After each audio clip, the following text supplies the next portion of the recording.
نحمده ونصلي على رسول الكريم اما بعد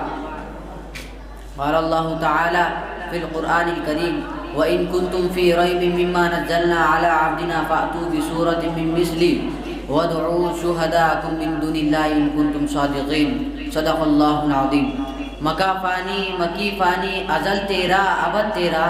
مکا فانی مکی فانی ازل تیرا ابد تیرا خدا کا آخری پیغام ہے تو جا و دا تو ہے۔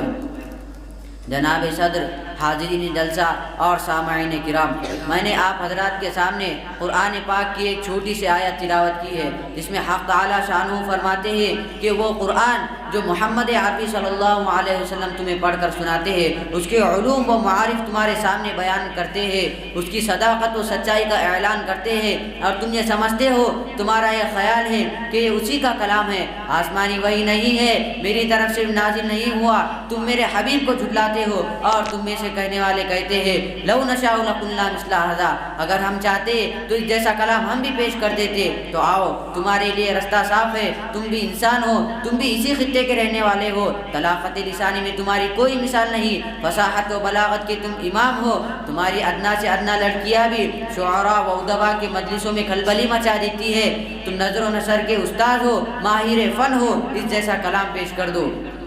حضرات، نبی صلی اللہ علیہ وسلم کی زبانی خداوند قدوس نے چیلنج کیا، قُلْ لَئِنِ اجْتَمَعَتِ الْإِنسُ وَالْجِنُّ عَلَىٰ أَن يَأْتُوا بِمِثْلِ هَٰذَا الْقُرْآنِ لَا يَأْتُونَ بِمِثْلِهِ وَلَوْ كَانَ بَعْضُهُمْ لِبَعْضٍ ظَهِيرًا۔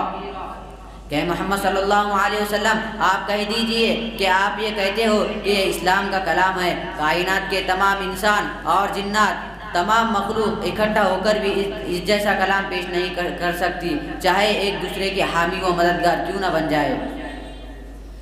یہ ایک چیلنج تھا، کسی نے اس چیلنج کو قبول نہیں کیا، سب کی زبانیں گم ہو گئی۔ پھر حق تعالی شانہ نے اور نیچے اتر کر فرمایا، اگر تم پورا قرآن نہیں لا سکتے تو اس جیسی 10 صورتیں ہی بنا کر پیش کر دو، اگر تنہا نہیں لا سکتے تو اپنا عالمی کانفرنس کر لو، اکیڈمی بلا لو اور تمام حمایتوں کو بلا کر اس کا جواب پیش کر دو۔ ارشاد فرمایا، ام یقولون افترا قل فأتوا بعشر سور مثلہ مفتریات وادعوا من استطعتم من دون اللہ ان کنتم صادقین۔ کہ تم یہ سمجھتے ہو کہ محمد صلی اللہ علیہ وسلم نے گھڑ لیا ہے، تو اے محمد صلی اللہ علیہ وسلم آپ کہہ دیجئے کہ تم اس جیسی 10 صورتیں ہی بنا کر پیش کر دو، اور اللہ کو چھوڑ کر جسے چاہے بلا لو اگر تم اپنے اس قول میں سچے ہو۔ ارشاد فرما، اللہ تبارک و تعالیٰ نے ان کی رگ ہمت کو پھر للکارا، ان کی ضمیر پر پھر دیشہ زنی کی، ان کے شک و شبے پر پھر ممیز لگائی اور صداقت کا اعلان کیا۔ ارشاد فرمایا، وَإِن كُنتُمْ فِي رَيْبٍ مِّمَّا نَزَّلْنَا عَلَىٰ عَبْدِنَا فَأْتُوا بِسُورَةٍ مِّن مِّثْلِهِ وَادْعُوا شُهَدَاءَكُم مِّن دُونِ اللَّهِ إِن كُنتُمْ صَادِقِينَ۔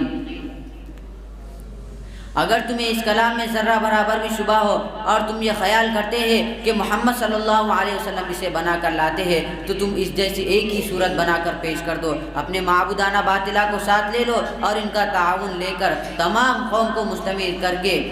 اس جیسی ایک ہی صورت بنا کر پیش کر دو۔ حضرات، دراصل قرآن اللہ تبارک و تعالیٰ کا کلام ہے جو نبی صلی اللہ علیہ وسلم بھی جیسا کلام بنا کر پیش نہیں کر سکتے۔ یہ چیلنج صرف اہل عرب والوں کے لیے نہیں تھا،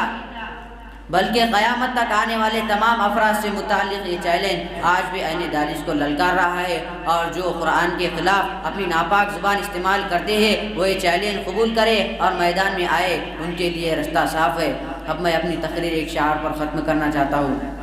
ہے قول خدا ارشاد نبی فرمان نہ بدلا جائے گا،